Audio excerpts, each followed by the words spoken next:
இதுக்குள்ளேயே விஜயோட ஜாதகம் ரொம்ப பலமாக இருக்குது. இப்போ விஜயோட ஜாதகம் என் கையில் இருக்குது.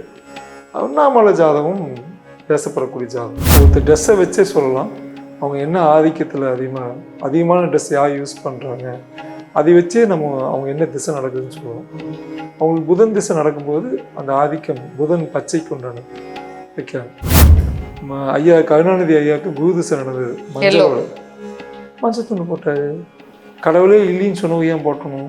தந்தகமா இல்லை மந்தகமா இல்லை அந்தகமான்னு தெரியாமல் மந்தகம் நம்புறாங்க. சரியான ஆட்களை சந்திக்கும் போது அது மந்தகம் பழிக்குது. அவனை விதியிலையும் டைம் நல்லா இருக்கணும். அதிகாலையெல்லாம் ஜெயிக்க முடியாது. எங்கேயாவது இடத்துல மாட்டிக்குவோம். ஒரு கெடா ஒன்று வெட்டுவாங்க. அதுக்கப்புறம் ஒரு உருவ பொம்மையை வைப்பாங்க. வீட்டுக்காக வந்து பார்க்கக்கூடாதுமா.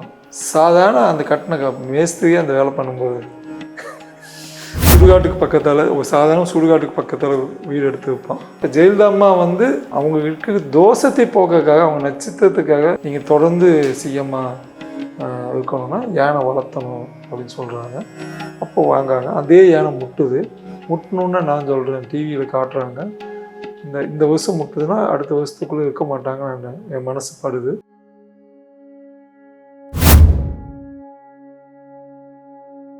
எஸ்வி ஆன்மீகம் நேயர்களுக்கு வணக்கம். இந்த நேர்காணல்ல நம்ம கூட அமாவாசை ஜோதிடர் பொன்முடி சார் இருக்காரு. வணக்கம் சார். வணக்கங்க. உங்களை சந்திச்சதுல மிக்க மகிழ்ச்சி. நன்றி. பொதுவா இந்த மாந்திரீகத்துக்கும் பொலிட்டிக்கலுக்கும் என்ன சார் சம்பந்தம்? பொதுவாகவே அதிர்ஷ்டம் தேவைங்க.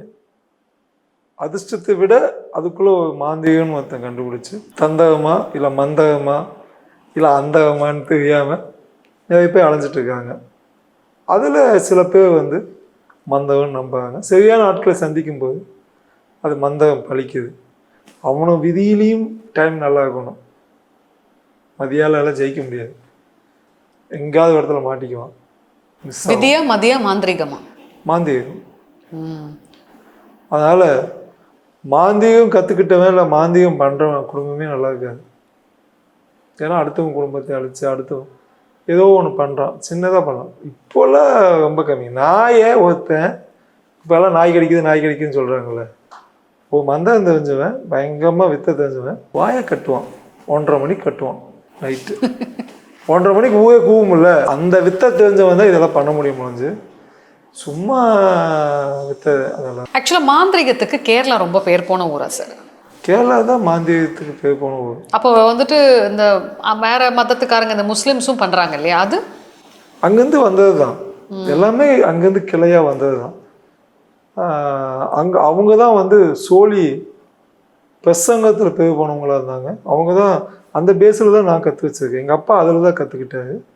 அதனால் நானும் வந்து எங்கள் அப்பாட்ட கற்றுக்கிட்டதுனால கேரளா டைப்பில் தான் இருக்கும் நம்ம ஜோசியம். இப்போ பொதுவாக ஆட்சியில் வந்து பிடிக்கிறதுக்கும் சரி ஆட்சியை தக்க வச்சுக்கிறதுக்கும் வந்து இந்த மாந்திரிகத்தோட ஹெல்ப் தேவைப்படுதா சார்? கொஞ்சம் தேவைப்படுது, அவ்வளோதான்.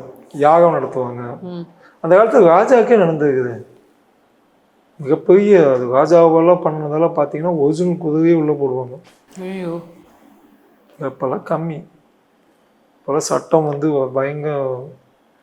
ஆனால் குழந்தைய பலியிடு கொடுக்கறதெல்லாம் வந்து ரொம்ப ரொம்ப தப்பான முறை. இல்லை, ஏன் நான் கேட்குறேன்னா, இப்போ ஜெயலலிதா அம்மா எடுத்துக்கிட்டிங்கன்னா அவங்கள பற்றி எல்லாருக்குமே உலகத்துக்கே தெரிஞ்ச விஷயம். அவங்க வந்து இந்த மாதிரி மாந்திரீகம் சார்ந்த விஷயத்துல வந்து பயங்கர ஈடுபாடு. சம்பந்தமா இல்லை, கோயில் சார்ந்து கோயிலுக்குள்ள அவங்க கோவிலே வந்து மாந்திரீகம் தானே சார்? அப்படியே மாந்திரீகம் வேற, யாகம் வேற. யாகம் வந்து அசுப யாகம், இல்லைன்னா அதுக்கு ஆப்போசிட் இருக்கக்கூடிய யாகம். இந்த 2 யாகம் தான் இருக்குது. இந்த சுத்தமான யாகமெல்லாம் கோயிலுக்குள்ள நடக்கும். தப்பான யாகமெல்லாம் சுடுகாட்டில் நடக்கும். இப்போ ஜெயலலிதா எந்த சுடுகாட்டுக்கு இல்லை, சுடுகாட்டுக்கெல்லாம் அவங்க பண்ணல. யாகம் நடத்துவாங்க. அந்த நட்சத்திர அன்னைக்கு அந்த கோயிலில் பெரிய யாகம் நடத்துவாங்க. ஏன் நீங்கள் வீடு புண்ணிய வச்சுருந்தீங்கன்னா என்னங்க? வீட்டில் யாகம் வளர்ப்பாங்க.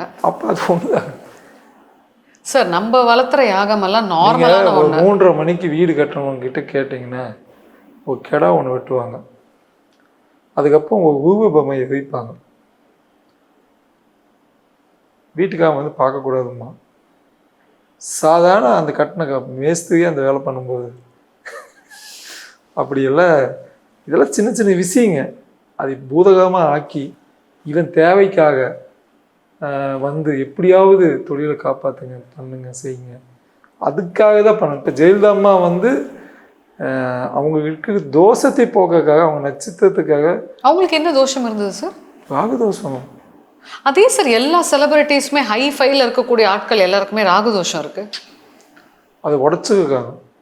உடைக்காதவன் அப்படியே சூனியமாய் போனவங்க இருக்காங்க. அவங்க எப்படி உடைச்சாங்க? இது கோயிலுக்கெல்லாம் யானை வாங்கி கொடுத்தா? யானை வந்து கடைசியாக வாங்குவாங்க. நீங்கள் தொடர்ந்து சிஎம்மா இருக்கணும்னா யானை வளர்த்தணும் அப்படின்னு சொல்கிறாங்க. அப்போ வாங்காங்க. அதே யானை முட்டுது. முட்டணுன்னு நான் சொல்கிறேன், டிவியில் காட்டுறாங்க. இந்த வருஷம் முட்டுதுன்னா அடுத்த வருஷத்துக்குள்ளே இருக்க மாட்டாங்கன்னு என் மனசு படுது. பக்கத்தால் ஒரு ஆள்கிட்ட சொல்கிறேன், யானை முட்டுது. அவங்க விளையாட்டுத்தனமாக சிரிச்சுட்டு தான் இருக்காங்க. அதுவும் விளையாட்டுத்தனமாக. அது வந்து ரொம்ப பெரிய யானையும் கிடையாது, ரொம்ப குட்டி யானையும் கிடையாது. அது ஒரு விளையாட்டாக பண்ணுது. ஆனால் அது அப்படி இருந்துச்சு, சும்மா எப்படி இருந்துச்சு அப்படி. அதெல்லாம் சகுனம் தான்.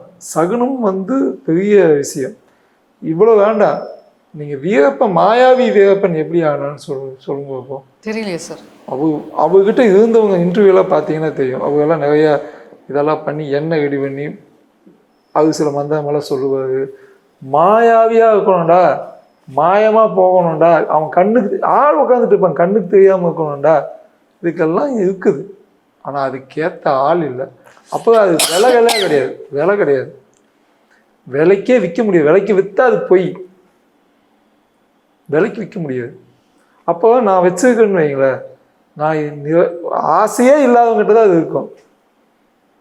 அப்போ எனக்கு எதுக்கு நான் விற்க முடியும்? ஒருத்தன் பயங்கரமாக, நான் சொல்கிறேன், எல்லாம் போய் விழுந்து ஒரு ரவுண்டு வசூல் பண்ணிட்டாங்க.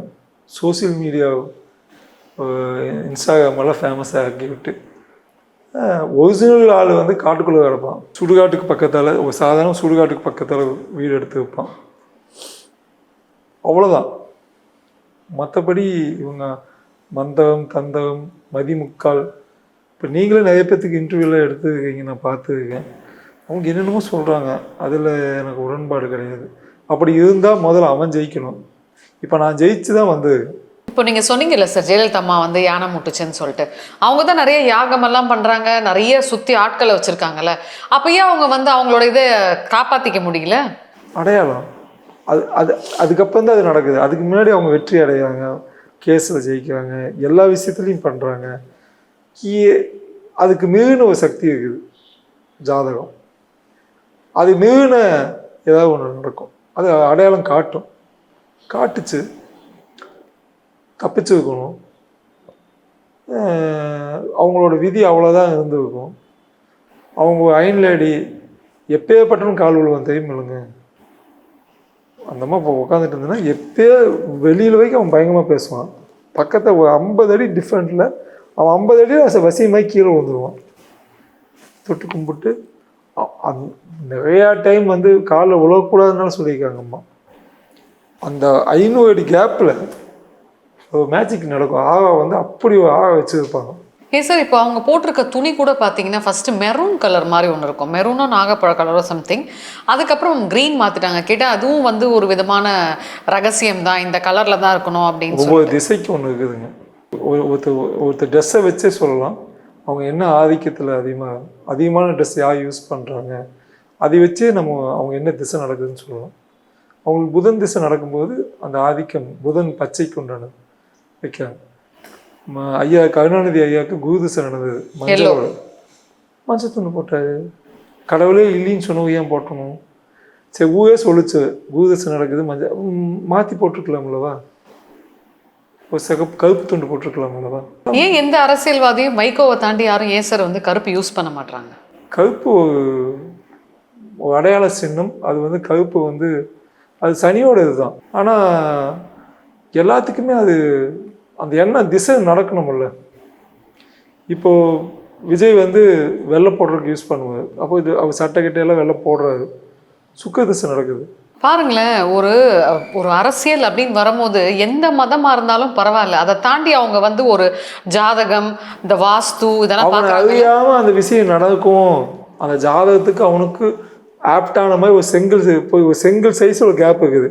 அதில் போய் நீங்கள் கல்லை வைக்க முடியாது. கரெக்டாக செங்கல் வச்சு அடையும். அதுதான் ஜாதகம். அந்த கட்டம் தான் ஜாதகம். கரெக்டாக அது இதுவும் கரெக்டாக இருந்தால் தான் அது வேலை செய்யும், இல்லைன்னா செய்யாது. அது நான் நிறைய தடவை பார்த்துருக்கேன். அவருக்கு ஏதாவது சூனியம் இருக்கா சார்? சூனியம் எல்லாரும் வைக்கதான் ட்ரை பண்ணுவாங்க, அதெல்லாம் அவருக்கு பலிக்காது. ஜெயலலிதா அம்மாக்கா அடுத்து பார்த்தீங்கன்னா அதிமுக வந்து ரொம்ப தொங்கிட்டு இருக்கு. இப்போ எடப்பாடி பழனிசாமிக்கு வந்து 2026 ஜாதக ரீதியாக ஃபேவரா இருக்கா, இல்லை பில்லி சூனியம் தாக்குதலோட அவர் இருப்பாரா? அவரோட ஜாதகம் தெரியல, பட்டு குடிசத்தில் அதை கண்டுபிடிச்சிருக்கோம். ரொம்ப ஆணித்தரமாக சொல்ல முடியும். ஆனால் இப்போ இருக்கிறதுலேயே விஜயோட ஜாதகம் ரொம்ப பலமாக இருக்குது. இப்போ விஜயோட ஜாதகம் என் கையில் இருக்குது. அண்ணாமலை ஜாதகம் பேசப்படக்கூடிய ஜாதகம். அண்ணாமலை ஏதாவது விஜய்க்கு சப்போர்ட் பண்ணியோ இல்லை இப்போ மறைமுகமான ஒரு ஐடியா பண்ணி இருந்தால் இன்னும் கொஞ்சம் வேற லெவலுக்கு பேசப்படும். இல்லை பிஜேபியிலே இருந்திருந்தால் ஒருவேளை பிஜேபியும் நடக்காது, நடந்தால் ஆச்சரியம் இல்லை. மிக தெளிவான விளக்கம் சார், நன்றி. நன்றி.